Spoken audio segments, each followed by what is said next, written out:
তুই আজকে লেট করে আসছিস। বলছি হাফ ছাড়তে দাও।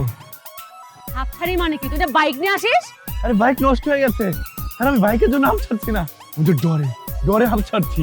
কিসের ডরে? আমি বাঘ না ভাল্লুক রে?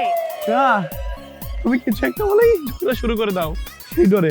আর আমি তো ঝগড়া পছন্দ করি না। মানে কি আমি ঝগড়া করি? আমি ঝগড়াটে? ও এখন 3 বছর হয়ে গেছে তো ওই জন্য আমার ঝগড়াটে মনে হচ্ছে। তোরা বেটা মানুষ বছর বছর গার্লফ্রেন্ড চেঞ্জ করিস, আমাকে তো চেঞ্জ করতে পারতেছিস না, এই জন্য আমি এখন ঝগড়াটা হয়ে গেছি, তাই না? শেষ হচ্ছে আমার মা ঝগড়াটা হয়ে গেছে, তুই আমার মাকে ঝগড়াতে বলছিস? এই আমি তোমাকে কখন ঝগড়াতে বললাম আর তোমার মাকে বা কখন বললাম? এই চুপ! আমি ঝগড়া শুরু করে দিই এর মানে কি? তোর কি মনে হয় আমি কিছু বুঝি না? হ্যাঁ, আমার মায়ের মেয়ে আমি, আমি যদি ঝগড়াটে হই সেই সূত্রে আমার মা শীতলকে পড়ে যায় না? আমার মাকে তুই ঝগড়াটে বলছিস? তোর মাথায় আরো কি কি ঘরে? হ্যাঁ, এখন কি ঘটতেছে? একটা মেয়ে নিয়ে ঘুরবি, খালি খালি তো ঘুরবি না, হাত ধরে ঘুরবি, হাত ধরে টান দিয়ে বলবি আমার বুকে আসো, তারপর বলবি আমার রুমে চলো। তুই বললি কেন আমি ঝগড়াটে? তুই জানিস না আমি ঝগড়া পছন্দ করি না?